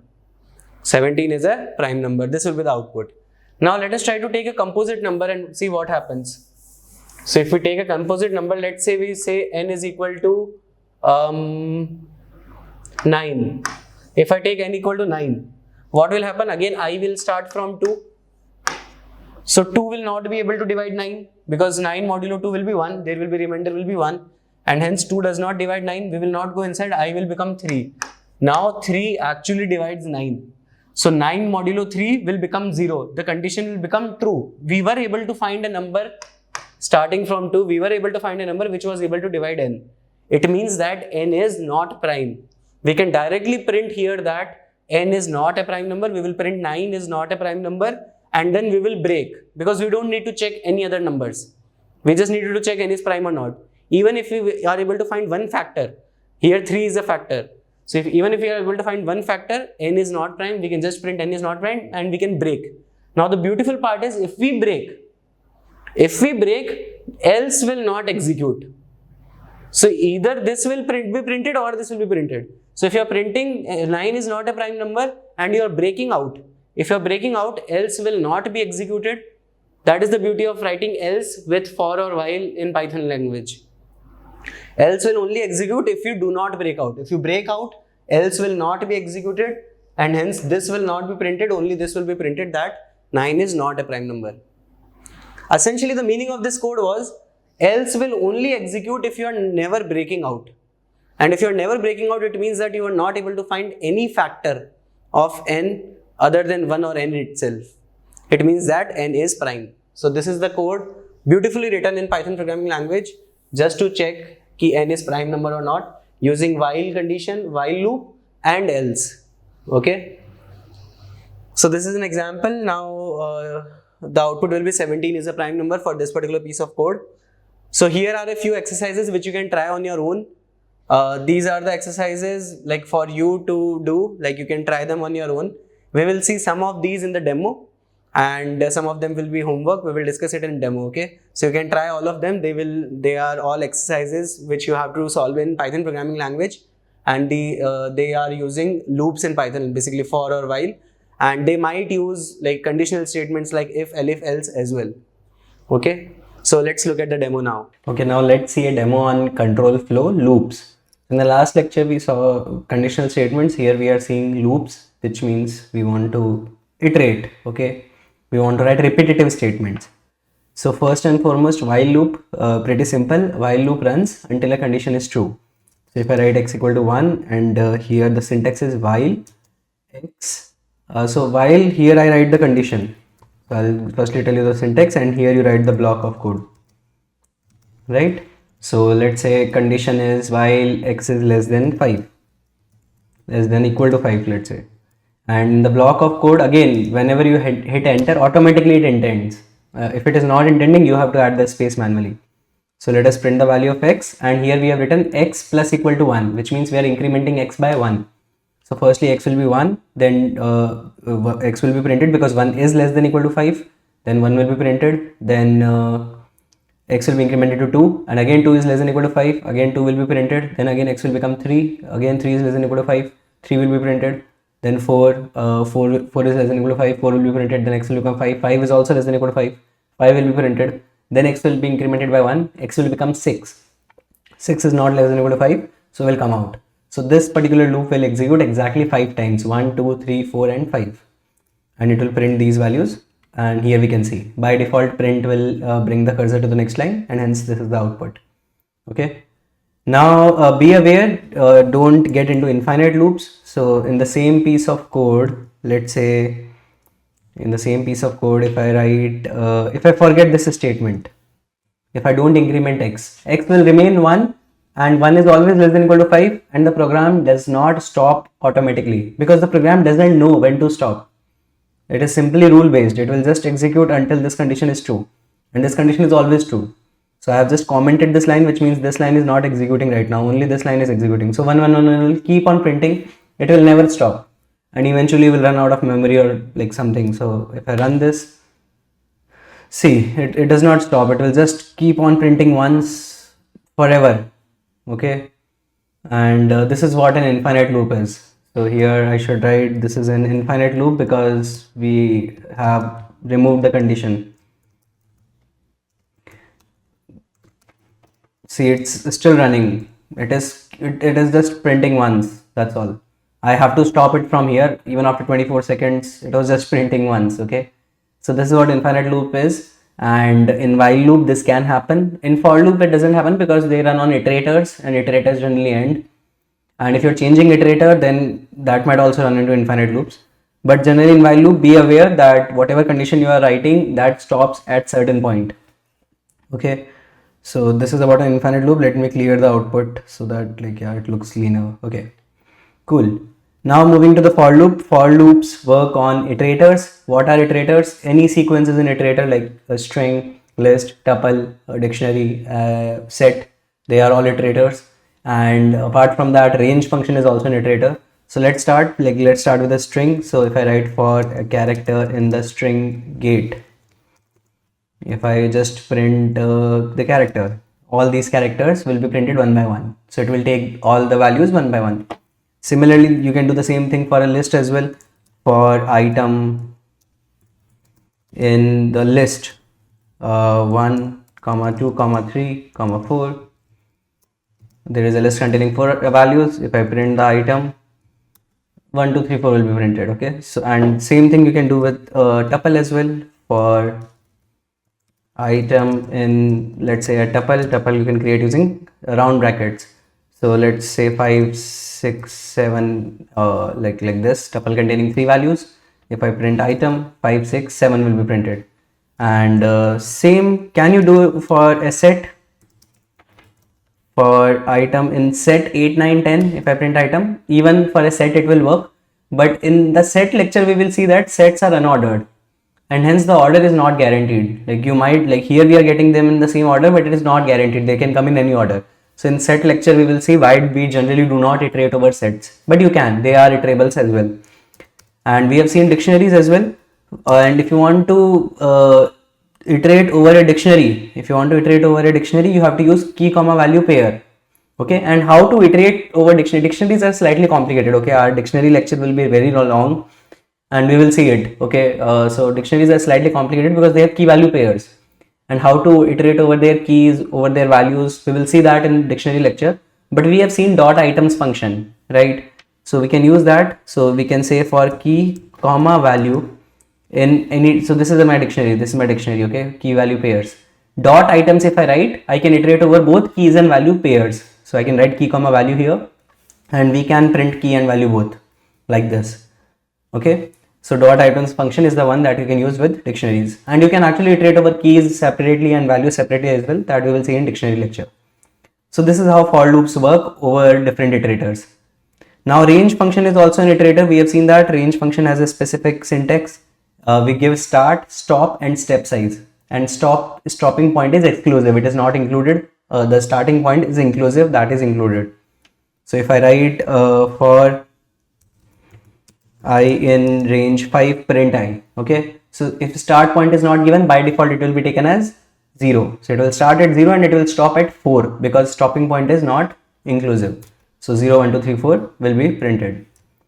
Similarly, if you give start and stop both, so it will start at 1 and stop at 5 here. So 1 to 5 will be printed. Okay, and let's say for I in range 1, 10, 2, here we are giving step size as well. So firstly it will be 1, then 3, then 5, then 7, then 9, then 11. 11 is not allowed because it exceeds the stopping point. So it will take the values 1, 3, 5, 7, 9. And let's say if you don't want to use this variable inside the loop, don't want to use this variable inside the loop, you can use underscore here. Underscore means there is no variable, we are just wasting it away. So I can say for underscore in range 5 print hello. So because I didn't want to use the variable inside the loop. If you don't want to use it, you can do it this way. So I just wanted to print hello 5 times. So I don't want I, basically it will be of no use. So I can use underscore in that case. Okay, so this is also how you can do it. And we can give negative step size as well. So here also the same thing works. For I in range 5, 0, -1 print I, it will start at 5, stop at 1 because stopping point is not included, and it will take decrements by 1. Okay, so 5, 4, 3, 2 and 1. So this is how the range function as an iterator works. Now coming to loop control statements, we have seen some examples on break, continue, else, pass in the class. So let's see them. So firstly, how to use break. Whenever break hits, you will immediately come out of the nearest for loop. So if I write for I in range, let's say, this is the code for I in range 1 to 11. So here you can see this is the intended code. This entire code belongs to this for loop. Inside this code we have if I equal to 5, again we have another intentation. So this break belongs to this if condition, and outside this break we have print I, which means this print I belongs to this for but not this if. See the intentation, it's very clear. Okay, so what will happen, I will take the value 1, 2, 3, 4. So for 1 this condition will false and will be false, and 1 will be printed, then 2, then 3, then 4. Then when I becomes 5, this condition will become true and you will break out and print I will not execute. You will immediately come out of the for loop. So only 1, 2, 3, 4 will be printed. Now in the same code, I can write an else as well. So if the previous for loop executes successfully, if the previous for loop executes successfully completely without a break, then else executes. Otherwise, it does not execute. So here in this case, loop completed will not be printed because the last statement that ran in the for loop was break. It actually did break out, right? It actually did break out, and hence else will not be executed. Else only executes if the loop executes completely. So if I write here, let's say I make it 500. Here in this case, we will not break out. The previous loop actually executes fully. So if you want to test, if you want to run a certain piece of code only when the previous loop has executed completely without any breaks, then you can write an else statement and that piece of code will then run. Okay. So this is how we can use else with the break in a for loop. Now coming to continue statement. How does continue statement work? Whenever you hit continue, you will not come out of the for loop. You will immediately go to the next iteration. So all the lines after continue will be skipped and you will go to the next iteration, but the loop will still continue. So if I write a code for I in range 3, range let's say 1 to 6, if I is 3 or let's say if I is 0 or let's say 2, I continue and otherwise I print I. So here what will happen? When firstly I is 1, because it will start at 1, I is not 3 and I is not 2. So this condition will be false entirely and continue will not hit and we will print I. So 1 will be printed. But for I equal to 2, this condition will become true. Because see, one of these conditions become true. I equal to 2 means this conditions become true, and hence even if this is false, false or true is true only. So the entire condition becomes true and we will continue. Continue means everything after continue will not execute and we will go to the next iteration. So 2 will not be printed. Similarly 3 will also be not be printed, but 4 and 5 will be printed. So this is how continue works. And continue is not break. Continue and break are different. So even if we use else here, even if we use let's say else here, still we will get loop completed because loop actually did complete. Okay, even though loop did not complete fully, like for 2 and 3 print statement was not executed, else only takes care of break. We have seen this in class, right? Only if the last statement that ran was break, then else will not execute. But for continue, it doesn't matter. Okay. Cool. So this is about the continue statement. Now coming to pass. Pass is like just like, because see all the if blocks, for loops or anything, any block must contain at least one line. And if you have no logic to write right now, you can write pass. Pass is means you don't know what to write right now, but still you want to execute the code. You probably will write some piece of code later. So for I in range, let's say I write just this piece of code, 1 to 6 pass. So essentially I'm not doing anything. Inside this for loop, I'm not doing anything and everything is correct. If you don't write pass, then it will give you error because you need to have at least one line of code inside the for loop. And if you don't have anything to write, you can just write pass and still the code goes. And for all these values of I, nothing happens. Okay, nothing happens. Even I can wrap it in a condition. Let's say if I is equal to 3 or 2 pass, else print I. So this also works. For 2 and 3, we are doing nothing. And for the rest of the values, we are printing them. So 1, 4, 5 will still be printed. Okay. So this is how the loop control statements work: break, continue, and pass. Now coming to enumerate function. What does enumerate function do? It will give you a pair. It will give you a pair of what? The index and the value itself. Whenever giving it at any iterator, it works on any iterator. It gives the values of any iterator. You just have to pass the iterator in the enumerate function. So the syntax is, whenever you write, let's say enumerate of list containing 1, 2, 3, what it will give? C. So it is an object. You cannot print it directly here. It is an enumerate object. You have to use a for loop to do that. So, and it always gives you two things, index and the value. So index comma value. Again, how it works in detail, that we will see in tuples lecture, because it actually gives you a list of tuples. So we will see that in detail, how enumerate actually internally works in the tuples lecture. So if I print the index and the value, at index 0, value is 1, because Python is 0 indexed. to avoid your the confusion, so let's say I write string here, first, second, and third item in the list.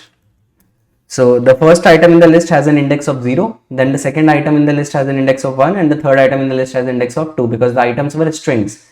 So these values were strings and they were printed directly, but the indices were 0, 1 and 2. So if you need the index and value both, you can use enumerate function in Python. Okay. Now coming to the practice exercises that we had in class, so let's solve them one by one. First problem is write a program to find. So I give you 5 problems, and I'll still keep problem number 3, 4 and 5 as homework. You can solve them on your own, and I will give you the solution to these problems. Actually at the end I'll give you this entire notebook. Okay, so you can just see all the code, and there I'll populate the solutions to the homework problems as well. But before seeing any of the problems, like even now when I'm solving problem number 1 and 2, try to solve them on your own first. Okay, then only watch the video. So I'll solve 1 and 2 in class, and 3, 4, 5 will be homework, and I will give you the code at the end. Okay, when I give you the notebook. Okay, let's look at the first problem. Write a program to find the sum of digits of a number using a while loop. Using a while loop we have to find, and we have to find the sum of the digits of a number. For example, let's say the number is 356. Then the sum of the digits will be 6 plus 5 plus 3, 11 and 3, 14, like that. Okay, and if the number is just 0, the sum of the digits is also 0, like that. Okay, so how do we do that? Like, think about it. Like, we know certain things. Like, how do you actually calculate the sum of the digits? It's a pretty standard problem, and like this can be asked in some interview as well. So let's say the number is 3, 5 and 6. How are you actually adding? You are adding this digit and then this digit and then this digit. You are adding all of them together. So while the number is still present, you keep on adding the digits with one another. So how do we get these digits? That is more important. So the thing to note here is, let's say this is present in the number 356 in a variable num. What is the, like, how do I get the last digit of it? Like, to get the first digit is a more difficult problem, but to get the last digit is very simple problem. If you want to get the last digit of any number, you just divide it by 10 and take the remainder. Because see, if you divide this number by 10, if you divide 356 by 10, the quotient will be 35 and the remainder will be 6, right? Or sorry, I wrote it. Let's write it like this. Number is 356, and if I divide by 6, if I divide this number by 10 and just take the integer part, then the quotient, this is the quotient, right? And if I take the remainder when divided by 10, then it will become 6. This is the remainder. So essentially, if you divide by any number by 10 and you take the remainder will be just the last digit. This is just the last digit of any number. And if you take the quotient, this is all the digits except last digit. Last digits will be removed. And these two things are super important. Think about it. What can I do is, the number is 356 and I take the last digit. So I have the last digit as 6. Now I take the remaining number and I do the same operation on it. When I divide it by 10, I get the quotient as 3. And if I take the remainder when divided by 10, it is 5. So last digit again is 5. So the last digit I got here is 5. And the remaining number now is 3. Again for the 3, I'll do the same thing. If I divide it by 10 and take the quotient, it will be 0. And if I take the remainder when divided by 10, it will become 3. So this is my last digit again, 3. So I got the last digit always by taking the remainder, and I keep taking the number until the number becomes 0, because for 0 you can keep doing it, it doesn't matter, it will remain 0, right? And hence this is how you can get the last digits every time. Like, firstly take the remainder when divided by 10, again take the quotient and do the same operation on it, again take the quotient, do the same thing on it until the quotient becomes 0. So you are seeing the condition here, right? The condition is till the quotient is not 0. I will keep on doing it. When the quotient becomes 0, now I can stop. And what do I have to do? I just have to take the remainder and keep on adding it in some variable. Let's say initially my variable sum was 0. then I added 6 to it, it became 6, then I added 5 to it, it became 11, then I add 3 to it, it became 14. This will be my final answer. This is the simple logic. Okay. Now how to write the code for it? Just a second. Let's keep this here. Okay, let's forget about it. Let's write the code. Cool. So we have a number. Let's take any number. Num is equal to not 356. Let's say I write integer of input. Let's not use the helping code. And here I write a message as well. Enter the number. Okay. Now what do? Now I take a variable sum. Sum is equal to 0. And my condition should be what? What should be my condition? The condition is while the quotient is non-zero, right? Or while the number itself is not zero, let's say. While the number itself is not zero, or the number is positive, or I can write the number is not zero. While the number itself does not become zero, what will I do? I will increment the sum. Okay, very good. I'll increment the sum by num modulo 10, which is the remainder. Num modulo 10, see this value num modulo 10 is nothing but the remainder. So let me write a comment here, add the remainder when divided by 10. This is essentially the last digit of the number. This is essentially the last digit. So I am adding the last digit of the number in my variable sum, because sum is initially 0, and I added the last digit of the number in the sum. And now I can reduce the number to just the I can remove the last digit. Basically I can remove the last digit. To remove the last digit, very simple logic, I can write num by equal to 10, by equal to 10. So this is like removing the last digit. I'll explain how it is working. Removes the last digit. Essentially we are taking the quotient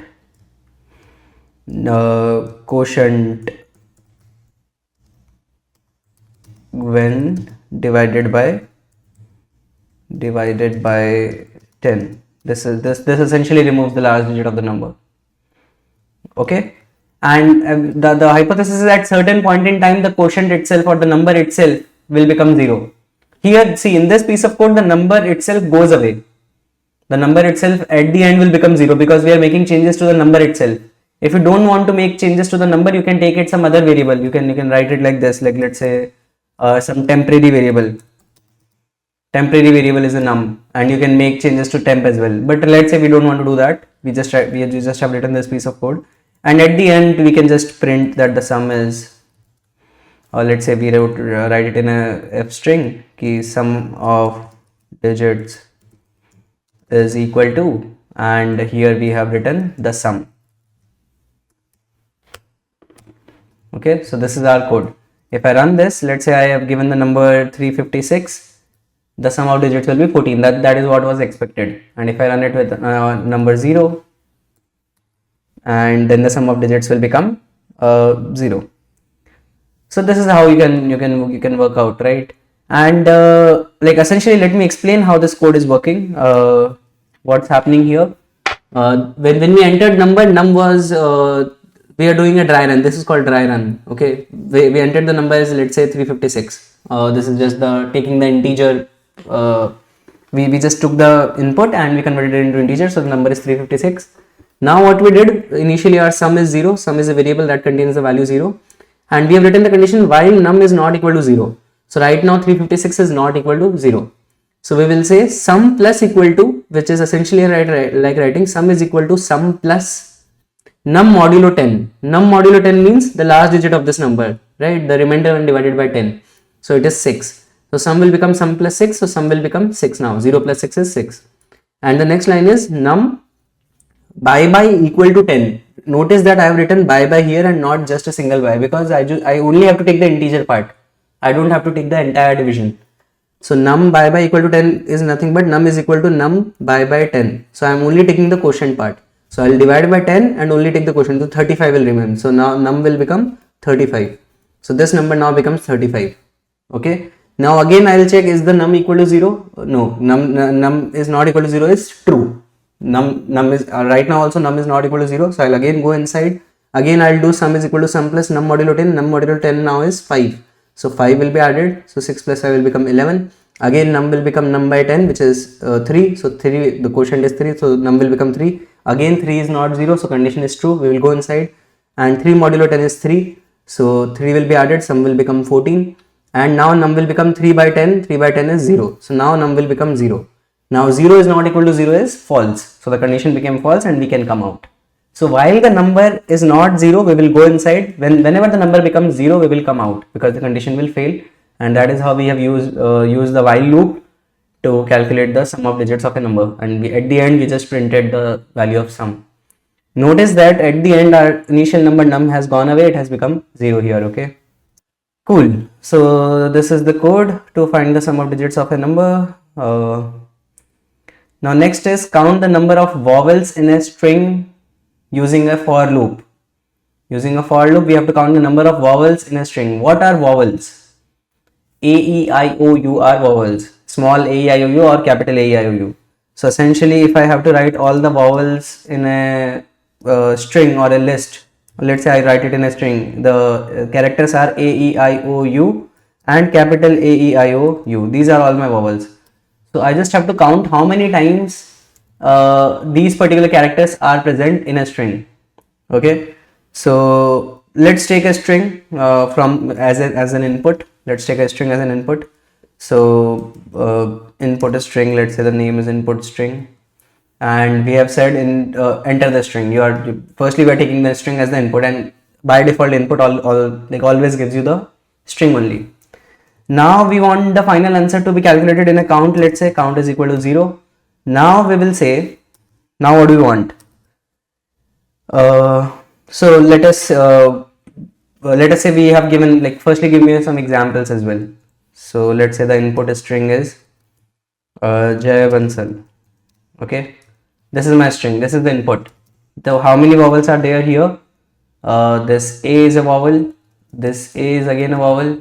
Then this A again is a vowel, so the number of vowels is 3. And if I make this string a little bit longer, let's say hi, I am Jai Bansal. Okay, so here how many vowels are there? This I is a vowel 1, this I is also a vowel 2, this A is a vowel 3, this A is a vowel 4, 5 and 6. There are 6 total vowels in this string. Okay, so essentially what we have to do, we have to iterate over this entire string. So that is very easy to do for character in the input string. Okay, now what do we have to write? See, we have already seen the membership operator. Membership operator checks that a particular character is present inside another sequence or not. So we can directly check that this character is present inside this string or not. Since we have written all the vowels inside this string, I just have to check that this particular character, see this character char will first become H, then I, then comma, then space, then I, then space, then A, then M, and so on, right? Because it is an iterator. It is going over all the characters inside this string. And we just have to check that this particular character char is present inside this string or not. See, if you don't use vowels, what will happen? You will have to write it like this. If char is equal to A, or char like this complete line A, E, I, O, U or A, E, I, O, U, then you can increase the count. But we don't want to write it like this because we have anyways added all the vowels in the string. You can add them in a list as well or a tuple as well, it doesn't matter. But we can use the membership operator. We can say that if char in vowels, if this particular char is present in vowels, what does it mean? Let's name this variable also better. Count, instead of count vowels, let's say count of vowels, which is the number of vowels, or we can name it number of vowels as well. Number of vowels. Okay, so initially it is 0, and whenever the character is present in the vowels, I will say that number of vowels is incremented by 1, and after the loop I can just print that the number of vowels is number of vowels. So let's say I enter the same string, hi, I am Jai Bansal, hit enter. The number of vowels came out to be 6, because whenever the character was present inside this string, it incremented the counter. So for H it did not increment. To give you exactly what is happening inside, let's do a dry run. The string was h I comma I a m j a y then BANSAL. Now char as a variable will first take this value, then I, then comma, and so on. So it is all, every time it is checking that this char is present in vowels or not. Vowels as a string is A, E, I, O, U small, and then capital A, E, I, O, U. They are all vowels. So firstly capital H. So initially the number of vowels variable was 0. And for h was not present inside this. H is not present inside this string, and hence the condition became false, and we are not incrementing anything. Again we will go to the next iteration. Char will become I is present inside this string, so number of vowels will be incremented to 1 because we are incrementing it by 1. Then similarly for comma it will not be incremented, space not, but capital I is again present, so it will become 2. Then space is not present, a is present, so it will become 3. M is not present, space is not present, J is not present, small a is again present, so it will become 4. Then Y is not present, space is not present, B is not present, A is again present, so it will become 5. Then N is not present, S is not present, A is present, so it will become 6. Then L is not present, and hence it will stop. Number of vowels will become 6. Pretty easy code, and here we have used for loop to achieve this. So these are some of the classroom problems on while and for loop. You just have to use logic and simple logic, okay, and we can write code in Python very simply. Actually the code, like, you can write much more shorter code for both these problems as well. We will see later when we see more comprehensions and like different things. The code for these will become much shorter later. Okay. So yeah, these two were classroom problems. Again, try these homework problems on your own first. They are pretty simple problems, and I'll give you solution anyway when I give you the notebook. So this was all about control statements, loops in Python. See you in the next lecture. Bye bye.